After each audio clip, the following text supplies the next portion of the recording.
iDiskiTV powered by World Sports Betting. iDiskiTimes.co.za. It's the Pharaoh nation of Egypt 1, Bafana Bafana 0 in the African Cup of Nations. In 1998, Hossam Hassan was the striker of Egypt. He was one of the top goal scorers of the African Cup of Nations.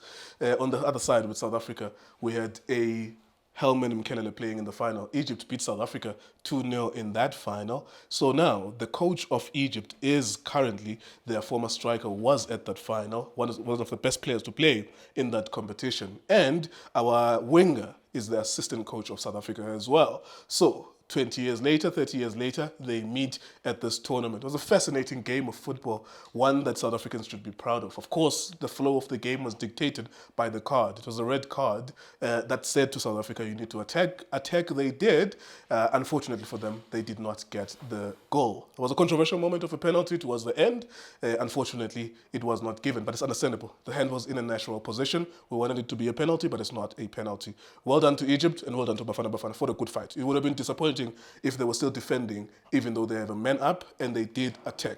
Well done. Lindo Pep, what did you make of the game, sir? Yeah, Mr. Nkeo, Shop Kunjan. Yes, sir. Technical team, Just. Yes, sir. This is one of the games where maybe let me congratulate Egypt for winning the football game. Congratulations to the players as well. But this is one of the games where when you're watching it, it could go 120 minutes and Bafana Bafana wouldn't have scored.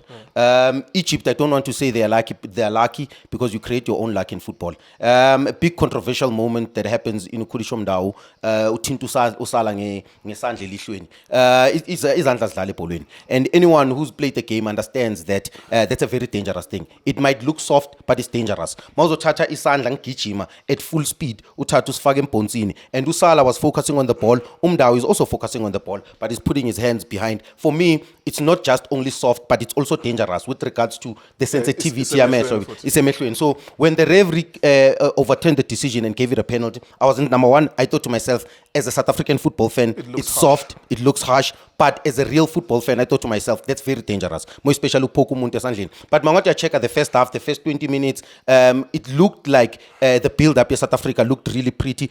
Egypt being a pressy, the last line, Mbokazi, Mudau, Mudiba, Ngezane looked very comfortable, including Uronza, and then but our position did not go anywhere. Every time Asitia progress up, we lose the ball. Exceptional reactive pressing from Egypt, making sure that we will allow them to build up because yes, there's high risk in always pressing them. If you press Uronza, there's high risk. If you press Mbokazi, there's high risk because they probably studied the boy that you've seen in the second half. La pula koni window, so if you do press Mbokazi, you are vulnerable to that because he can find a pass from deep where more press are going to allow Vulakon. So we check out those details. Egypt tried, they did not create opportunities, but what they did is that they did not allow South Africa to play. They did not allow South Africa to progress into where they could be dangerous. For me, the three-man midfield as well, Coach Hugo Bros can sit down because you are a genius when it works. When it doesn't work, everyone like Lindo, they will come here and crucify you and say, why did you play Umbata? Why did you play Umtet, Ulentuz, Uyaya, no Tebza? But Mangwati Cheka, he should have been honest enough. And in the first half, he was honest enough to say, let me bring in Umbule. I need creative brains because yes, I'm looking for legs. Yes, I'm looking for players that can cover distance. But now in position of the ball, I am losing something. Ungezane as well, not so comfortable on the ball, playing diagonal balls that angapheleli anywhere. So Egypt be very smart. They did not allow us to swap break into midfield, and they were also chasing the runner. They pressed the ball carrier, and they focused on the dead man run. They focused on the dynamic runs that we were making. That's why we could not break them in the first half. Now, but firstly, same thing. The game switches on in the first half into their favor, where they have the ball, they have the dominance, and give big credit to Atia in midfield, the number 19. I think he controlled the game from deep for them. We are born a team, everyone is lively. You can see that Abo Zizu, they become lively in midfield. You can see that the wingers become lively, Abo Trazaget, because they know that they play forward. Or Atia, there's one thing in his game that makes Egypt very dangerous, more especially on a transition, because they are a transition-based team. With the speed, Yagasala or Trazaget, Zizu as well as Umamush. Every time when he has a ball, he's trying to look for a forward pass. It's either a diagonal dodge or just one long ball that breaks the midfield and the last line. But Mangwati Cheka, they also did not create opportunities because the only opportunity they created is when they won the ball into midfield. Ipola Uyaya Washawe anticipation. In my belief, I thought Uyaya would have made the foul from there before Tebza ends the foul, so that maybe it's further and it was far. It was far away. That's the only chance for me, a free kick, which looked really dangerous, that free kick from Umamush. But other than that, I wouldn't sit here and say Egypt created opportunities. In the second half, it was a different ball game. Another controversial decision, but lucky enough, Mohamed Hani. I think he pulled police, if not Muremi in the first half. I think Muremi. He pulled Muremi, so we did not maybe see or pay attention to the first yellow card. But the second yellow card, a yellow card, it's the second one. We thought it's a red card. But Masongwati Apega, anything that's above maybe the ankle would have been a red card because we assumed it's a straight red card. But Mangwati Acheka mistake with a well-deserved red card. I think he stepped on Inyaolaga Tebza. I would say a well-deserved second yellow. Second yellow, if it's a second yellow, because I wouldn't agree that it's a red card. For sure. If it's a second yellow, then it's understandable. In the first half, immediately when that red card happens, the game is screaming for Rilebu and Mfukeng. The game was screaming for Rilebu and Mfukeng. For me, I understand the psychological part that says, yes, they've got less men, but they are very dangerous on the counter. They've got European players that play Champions League week in, week out. Sure. That can hurt you anytime. I will need Uyaya to deal with those situations with Mbokazi, with Lentus. So I do have a three. I push both my full backs to be at least a little bit advanced. But for me, the game was screaming for risk.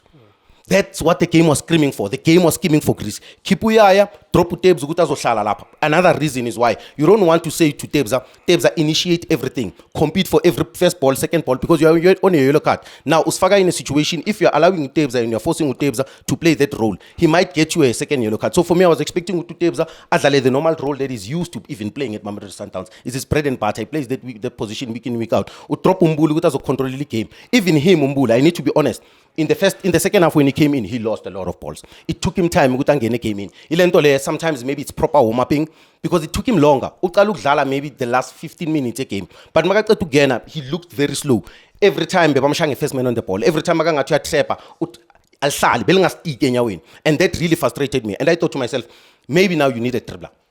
Maybe now you need a dribbler. You don't need a combination play. Because now, but they were very aware that maybe we might not need a combination play just to break them. them. Just on that point of Mofokeng, you wanted him earlier. Yeah. Now let's judge him on the time that he went in. Did he do the things you anticipated? To be honest with you, playing him on the left was very predictable in my opinion. I think even Nomremi, all our wingers were predictable. I think it was expected from the Egyptian national team. That's why I'm saying from a defensive perspective, that's where you need to give them credit. That they knew that, just like South Africa, they knew that they've got dangerous wingers. They knew that, I said to you before when we were previewing the game, that Coach Hugo Bros is looking to win the game from the bench.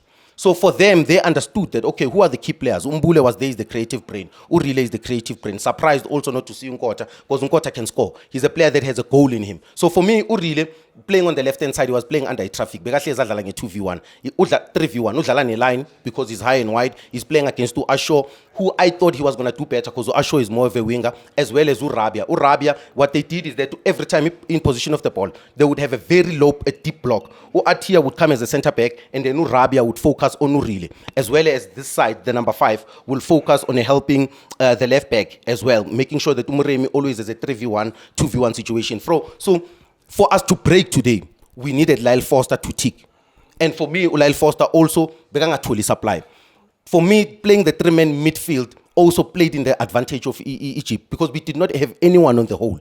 So they had no one to defend. That's why when you watch Mohamed Attia, he looked like he's free on the pitch. And that's why I think we couldn't break them because we were also predictable. We always speak about predictable football. We always speak about total percentage football. I believe that sometimes when you watch these tournaments, whether you're watching the Euros, whether you're watching African competition, this is what we are subjected to. Yeah. Percentage football that sometimes relies on luck, not creativity. Just on that point, even if you be Pelele Egypt, after 50, 60 minutes, predictable patterns left or right, they were not going to get the goal. Even Bafana Bafana. But yeah, Zoe too. Because it's predictable. You go left or you go right. You don't take any risk through the middle. Mr. Ngewu, let me be honest with you, Mina personally. I'm very disappointed with that first half. For me, I was expecting us to be a little bit Shushan and piano with a little bit of an Orlando Pirates element of. But if you look at those 3 defensive midfielders, though, that kind of told you what kind of game we were going to see. That we were going to be more defensive, and we were lucky to get the red card. Of course, as you said, you create your own luck. We needed that luck because we considered a penalty, and we considered through a penalty. But that red card helped us in this game. Mr. Nke, we are cautious with the 3-man midfield. That's the message you're sending. But where's the risk? In football, you can't close everywhere. We chose to close the midfield. Where are we taking the risk? Because if you're playing with those kind of midfielders, take the risk with the fullbacks game. and then bring one midfielder inside, or just like Usala, if I'm check, Usala begadlala closer to Mamush. Sometimes, Mr. Nke, we call it 50, where one of the wingers plays closer to the striker. Then do that with the other wing, and then risk somewhere. Because for me, I felt like the game lacked risk. We lacked an element of risk, taking a risk. We played too safe. The passing was too safe, too slow as well. But you have to commend the effort in the second half. For sure, 100%. When we were chasing, Yeah. we were 1-0 down, and they were a red card. Yeah. We had the game in our hands. It was a matter, and I keep on saying this point, that if we were Algeria or Senegal or Morocco, we would have easily defeated Egypt. I think that there's a limitation. They have quality attackers, Bona. We don't have those quality attackers. Psychological boost. Without the result, you are sitting there as a coach, Hugo Bros. You are addressing the players with a tactical board, with a screen, explaining their mistakes and giving them corrections. You are taking the 20 minutes and you are using it to build to the next game against Zimbabwe. Very positive, very quick passing now. Line breaking passes. Mbokazi breaking lines from deep. What a player, world class player. I mean, I'm moving it too quick. We haven't produced this type of players. We haven't produced a world class player in a very long time. This boy can play anywhere in the world, in my opinion. Dominates every opponent he plays against. Usala namhlanje bekamthathile amfakela epokotweni. Uassure every time, he's better than all the attackers. For me, I know that we speak about a lot of players in the national team. Tapes are the importance. Mr. Nkeo, this boy always, the bigger the stage, the bigger he also shows up. Unbelievable. You know, this is a lesson to all the young defenders who are here, all the young football players.